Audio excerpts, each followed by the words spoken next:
यहोवा परमेश्वर है, जमीन और आसमान को बनाने वाला परमेश्वर आपका क्या है? पिता है। आपको भी अपने पिता के घर में आना है। यीशु मसीह वहां पे जाकर, वहां की रीति थी कि वहां पे भेंट की एक क्या होती थी, गुल्लक होती थी। प्रभु की हैकल में, परमेश्वर की हैकल में एक संदूक होता था, एक गुल्लक होती थी, जिसमें लोग आकर अपनी क्या देते थे, भेंट देते थे। और यीशु मसीह भी अगर वो भवन में जाता है, वहां पे प्रार्थना करता था, तो यकीनन वो भेंट भी देता था। आपको भी अपनी भेंट अपने दसवांत पिता के घर में लेकर आने, आपको चर्च में, आपको कलीसिया में अपने दान और भेंटों को लेकर आना है। अपने जो उत्तम फल है, जो आपके पहले फल होते हैं, आपके वृक्ष में फल लगते हैं, घर में कोई अमरूद का, कोई संतरे का, कोई भी अगर दरख्त है आम का, तो आपको पहला फल कहां पे लेके आना है? चर्च में लेकर आना है, ताकि कलीसिया खाए और परमेश्वर का धन्यवाद करे। कलीसिया भी ब्लेस हो और आपका घर भी क्या हो जाए, ब्लेस हो जाए। यीशु मसीह कहते हैं, मुझसे क्या कर, सीख। बोलो, फिर से बोलो, अपने पास बैठे बोले, बोलो, बोल, यीशु से सीख, यीशु से सीख, यीशु से सीख, यीशु से सीख। कैसे वो प्रार्थना करता था, कैसे वो उपवास करता था, कैसे वो उपवास करता, कैसे वो पिता की मर्जी को पूरा करता था, कैसे वो पिता की मर्जी को। यीशु मसीह ने कभी अपने पिता को उलाहना नहीं दिया, बल्कि उसने कहा, हे पिता, अगर तू चाहता है तो ये प्याला मुझसे टल जाए, लेकिन फिर भी मेरी मर्जी नहीं बल्कि तेरी मर्जी क्या हो, पूरी हो। आपको पिता की मर्जी को क्या करना है, पूरा करना। यीशु मसीह कहते हैं, हे परिश्रम करने वालों, बीमार लोगों, टाइफाइड से बीमार लोगों, शुगर के मरीजों मेरे पास है, आ जाओ। कैंसर के मरीजों मेरे पास है, आ जाओ। मैं तुम्हें क्या करूंगा, चंगा करूंगा, मैं तुम्हें छुटकारा दूंगा, मैं तुम्हें उद्धार दूंगा, मैं तुम्हें बरकत दूंगा। यीशु मसीह कहता है, मेरा जुआ पहन लो, उठा लो, क्योंकि मेरा जुआ क्या है, सहज और क्या है, हल्का है। कहता तुम विश्राम पाओगे, आराम पाओगे। आज लोग कहते हैं जी नहीं, सानू जरा भी आराम नहीं है, सारी दिहाड़ी थकते टोते भजते रहने, इधर किते भी आराम नहीं है। डॉक्टरों को भजते हैं लेकिन आराम नहीं है। जे किते भी आराम नहीं मिल रहा, तो वचन कह रहा कि यीशु कह रहा, मेरे को आ जाओ तो मेरे को तानू की मिलेगा, आराम मिलेगा। अगर कहीं भी आपको आराम नहीं मिल रहा है, तो उसे डॉक्टरों के पास भाग रहे हैं, लोगों के पीछे भाग रहे हैं, कहते जी कहीं आराम नहीं मिल रहा, तो बाइबल कहती है कहीं आराम नहीं मिलता, बल्कि वो आराम यीशु के चरणों में मिलता है। बोलो हालेलुया, हालेलुया। वो अनंत काल का जीवन कहीं नहीं मिलेगा, वो सड़कों के ऊपर बाजारों में नहीं बिकता, वो आराम किसी दुकान में नहीं मिलता, पैसे धन दौलत में नहीं मिलता, बल्कि आराम जो है वो यीशु मसीह के पास है। Hallelujah, hallelujah. वो सदा काल का जीवन यीशु मसीह के पास है। अगर आप आराम पाना चाहते हैं, आप विश्राम पाना चाहते हैं, आप दुखों बीमारियों से आजाद होना चाहते हैं, तो आपको आज यीशु मसीह के पास आने की क्या है, जरूरत है। क्योंकि यीशु मसीह कहता है, मेरे पास आओ और मैं तुम्हें क्या करूंगा, सिखाऊंगा, मैं तुम्हें सिखाऊंगा पिता की मर्जी को कैसे पूरा करना है। रातों को उठकर लिखा, यीशु मसीह पूरी रात क्या करता था, प्रार्थना। कितने जने आज पूरी रात उठकर प्रार्थना करते हैं? लाइफ में कितनी बार प्रार्थना की आपने रात को उठकर? हालेलुया। यीशु से क्या करना है, सीखना है। लिखा यीशु मसीह सबसे अलग हो जाकर प्रार्थना करता था। जब भीड़ जमा हो जाती थी तो वो अपना पल्ला खिसकाकर और दूर जाकर एकांत में जाकर प्रार्थना करता था, क्योंकि उसको मालूम था कि मुझे पिता से क्या करनी है, बात करनी है, मुझे प्रार्थनाएं करनी है, ताकि मैं इन सब लोगों के लिए उद्धार का कारण बने सकूं। वो अलग जाता, उपवास करता था, प्रार्थनाएं करता था और पिता की मर्जी को पूरा करता। लिखा है, छिपे हुए खजाने का दृष्टांत स्वर्ग का राज्य खेत में छिपे हुए धन के समान है, जिसे किसी मनुष्य ने पाया और छिपा दिया और मारे आनंद के जाकर अपना सब कुछ बेच दिया और उस खेत को मोल लिया। कहता फिर स्वर्ग का राज्य एक व्यापारी के समान है, जो अच्छे मोतियों की खोज में था, तब उसे एक बहुमूल्य मोती मिला, तो उसने जाकर अपना सब कुछ बेच डाला और उसे मोल ले लिया। कहता फिर स्वर्ग का राज्य उस बड़े जल के समान है, जाल के समान है, जो समुद्र में डाला गया और हर प्रकार की मछलियों को समेट लाया। और जब जाल भर गया तो मछुए उसको किनारे पर खींच लाए और बैठकर अच्छी अच्छी तो बर्तनों में इकट्ठे की और निकम्मी निकम्मी फेंक दी। जगत के अंत में भी ऐसा ही होगा। स्वर्गदूत आकर दुष्टों को धर्मियों से अलग करेंगे और उन्हें आग के कुंड में डालेंगे, जहां रोना और दांतों का क्या होगा, पीसना होगा। बाइबल कहती है स्वर्ग का राज्य ऐसे है, एक छिपे हुए धन के समान है। आपने सुना होगा पुराने जमाने में गागर होती थी, खजाना होता था, और क्या करते थे, जब बड़ी लूट को कहीं पे छुपा देते थे, किसी दरख्त के नीचे, किसी पहाड़ी गुफा में छुपा देते थे। और लोगों के पास क्या होता था,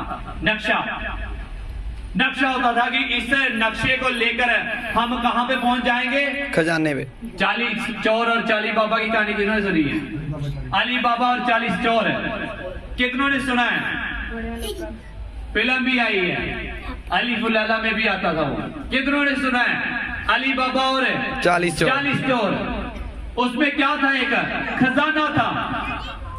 अली बाबा को खजाना मिल जाता है और वो ढूंढता है उसको, उसका क्या होता है, एक पासवर्ड। बोलो क्या था उसका, एक पासवर्ड था, खुल जा सेम खुल जा सेम। उसे लॉकर का क्या था, एक पासवर्ड था, और उसका पासवर्ड था एक खुल जा। और आपकी बरकतों का भी एक पासवर्ड है, स्वर्ग के खजानों का भी एक क्या है, पासवर्ड है। उस पासवर्ड का नाम यीशु मसीह है। बोलो हालेलुया हालेलुया। उस खजाने का नाम, उस पासवर्ड का नाम यीशु मसीह है। हालेलुया। फिर बोलेंगे यीशु के नाम में खुल जा। आपको खुल जा सिम कहने की जरूरत नहीं है। यीशु के नाम में खुल जा, यीशु के नाम में खुल जा, यीशु के नाम में खुल जा। Hallelujah hallelujah. तो दीवार हट जाएगी और खजाने का बुआ क्या हो जाएगा, खुल जाए। खजाने का दरवाजा खुल जाएगा। किस नाम से खुलेगा? यीशु नाम। किस नाम से खुलेगा? यीशु नाम से। यीशु नाम से खुल जा। आप बोलेंगे यीशु नाम से लंगड़े चल जा, यीशु नाम से अंधे देखने लग जा। तो अंधा देखेगा, लंगड़ा चलेगा। यीशु के सामर्थ्य नाम में, यीशु के नाम में खुल जा। हालेलुया। पासवर्ड आपकी बरकतों का पासवर्ड यीशु मसीह है। जहां कोई पासवर्ड ना लगे वहां पे लगा देना यीशु मसीह। जहां कोई चीज काम ना आए, चीजें लोग हो जाए, बंद कर दे लोग आपकी चीजें, वहां पे पासवर्ड टाइप कर देना यीशु मसीह। हालेलुया। क्योंकि क्यों करेंगे आप? यीशु मसीह ने कहा कि सारा अधिकार मुझे दिया गया है, पाताल आसमान की सब तरह की कुंजियां मेरे पास है। हालेलुया। बंद दरवाजों को खोलने वाला मेरा यीशु है। अगर आप चाहते हैं आपकी बरकतों का दरवाजा खुल जाए, आपके बिजनेस के दरवाजे खुल जाएं, आपकी जॉब्स के दरवाजे खुल जाएं और फॉरेन के वीजे खुल जाएं, तो आपको यीशु मसीह के पासवर्ड की क्या है, जरूरत है। और मैं आपको बताना चाहता हूं, पासवर्ड हर किसी को नहीं बताया जाता। हालेलुया। क्या आप अपने एटीएम का पासवर्ड सबको बताते हैं? जब बता देते हो, लै भैन तुम ही बरत लिया करी, बड़े पैसे मैं इतने रखा गमले थले एटीएम रखा, पासवर्ड भी लिखे। बताते हो या नहीं? नहीं बताते। नहीं बताते, छुपा कर रखते हैं। पासवर्ड भी यहाँ करके कोई पीछे वाला देख ना ले। हालेलुया। तो यीशु भी अपनी बरकतें सबको नहीं, बल्कि जो उसका डर और भय मानते हैं उनको देता है। यीशु मसीह का पासवर्ड हर कोई इस्तेमाल नहीं कर सकता, बल्कि वो करेगा जो यीशु के पीछे चलता है। हालेलुया। अगर यीशु का पासवर्ड आप इस्तेमाल करेंगे तो स्वर्ग की आशीषें आपके लिए खुल जाएंगी, स्वर्ग के दरवाजे आपके लिए खुल जाएंगे। लेकिन स्वर्ग का राज्य एक छिपे हुए खजाने के समान है, जिसका नक्शा बाइबल में दे रखा है। आपको उस नक्शे पे चलना है और उस खजाने को क्या करना है, पा लेना है। स्वर्ग का जो राज्य है उसका वो खजाने का भेद क्या है? अनंत काल का जीवन। करोड़ों करोड़ों लाखों लाखों साल का वो जीवन आपको मिलेगा यीशु मसीह के पीछे चलने से, क्योंकि यीशु कहता है मेरे पास आओ तो मैं तुम्हें क्या दूंगा, आराम दूंगा। मैं ही सत्य हूँ, मैं ही जीवन हूँ, मैं ही मार्ग हूँ, मेरे बिना कोई भी पिता तक पहुंच नहीं सकता। आपको यीशु के पास आने की क्या है, जरूरत है। अगर आप परेशान हो चुके हैं, आज आप हताश हो चुके हैं, दर दर की ठोकरें खाकर आप बड़े दुखी हो चुके हैं, आपका दुख बढ़ चुका है, तो आज आप यीशु के पास आ जाओ, क्योंकि मेरा यीशु आपको बुला रहा है। वो कहता है हे सब परिश्रम करने वालों, हे सब बोझ के हेठा दबे हुए लोगों, हे बीमार लोगों, मेरे पास आ जाओ, मैं तुम्हें आराम दूंगा। मुझसे सीखो जैसे मैंने पिता की मर्जी को पूरा किया। वो रात को उठकर प्रार्थनाएं करता था, उपवास करता था। कोई भी यीशु मसीह के सामने ठहरे नहीं भाई। जब लोग उसको फंसाना चाहते थे तो यीशु मसीह वचन के द्वारा उनका क्या करता था, सामना। और कभी नहीं हारा यीशु। हमेशा लोग शर्मिंदे होकर चले गए और कभी भी उसको जाल में फंसाने ना पाए। लेकिन स्वर्ग का राज्य ऐसा है कि समुद्र में मछुआरों ने जाल डाला और बहुत सी मछलियां क्या कर ली, लेकिन प्रकार प्रकार की, हर प्रकार की, कहते उन्होंने हर प्रकार की मछलियों को क्या कर लिया, समेट लिया। जब आप स्वर्ग के राज्य के पीछे भागेंगे, यीशु के पीछे भागेंगे, तो हर प्रकार की ब्लेसिंग आपको दी जाएगी, क्योंकि बाइबल में लिखा है पहले तुम स्वर्ग और परमेश्वर के धर्म और मार्ग की खोज करो तो सब वस्तुएं तुम्हें पीछे पड़कर मिल जाएंगी। सब चीजें मिलेंगी आपको, हर प्रकार की ब्लेसिंग। आप इमेजिन करते हैं ना, जो ऐसी नौकरी होनी चाहिए, ऐसा बिजनेस होना चाहिए, ऐसी मेरी वाइफ होनी चाहिए, ऐसे बच्चे होने चाहिए, ऐसा घर होना चाहिए, वो सब कुछ आपको मिलेगा यीशु के राज्य में। हालेलुया। यीशु कहता है मेरे पास आ जाओ और मैं तुम्हें क्या दूंगा। लिखा वो 12 साल की जो रोगन थी, वो हकीमों के पास जा जाकर, वैद्यों के पास जा जाकर अपने दुख को क्या कर लिया, बढ़ा लिया। आज लोग क्या करते हैं कि यीशु को छोड़कर बाबे तांत्राओं के पास जाकर अपने दुख को क्या कर लेते हैं। जब मंजी पे पड़ जाते हैं तो फिर कहते हैं जी पास्टर जी करो दुआ, फिर देंगे है नहीं कुछ भी कर सकता यीशु। जे तेरा रब हैगा ते इन्हों की कर दे चंगा, हुण क्यों करते, पहले किथे हुण जान दो जिथे जांदा। अब हुण उन्होंने प्यार जाग रहा है। जब समय था तब यीशु के पास लेकर नहीं आए। जब पूरा मंजी के ऊपर बढ़ गया, किडनियां फेल, ब्रेन फेल, सब कुछ फेल है, और कहां पे ले आए हैं, यीशु के पास। जब पहले यीशु ने कहा कि जब कम बीमार था तभी ले आते तो यीशु उसको क्या कर देता। बात ये नहीं है कि यीशु उसको चंगा नहीं कर सकता, यीशु तो मरे हुओं को भी क्या कर सकता है, जिला सकता है। बल्कि ये है कि आप क्या कीमत देते हैं, अपनी बरकतों के लिए क्या कीमत आप दे रहे हैं यीशु को। ठीक है, परमेश्वर उसको चंगा कर देगा। क्या वो वादा करता है अपनी सारी जिंदगी यीशु के पीछे चलेगा?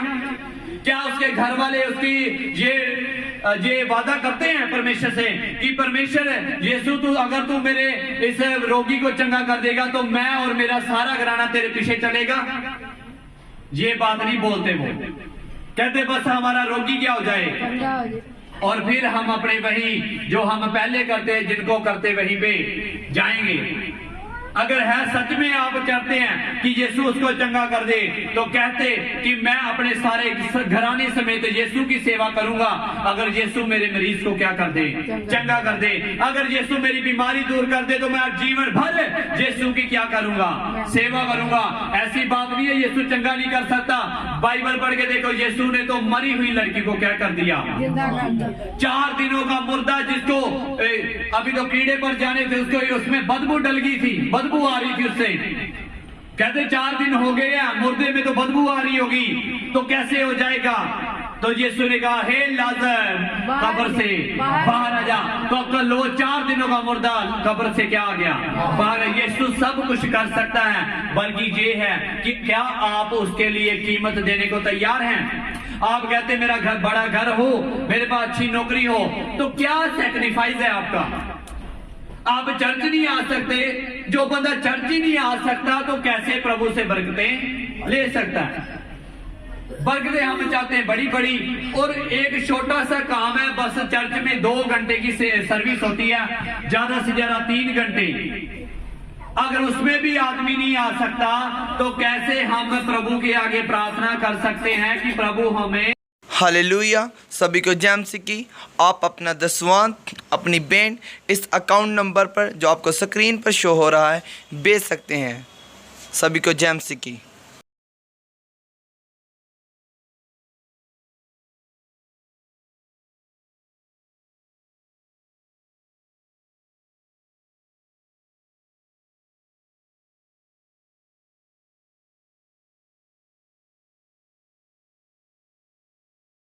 चैनल को सब्सक्राइब करें और बेल आइकन को दबाएं और हर वीडियो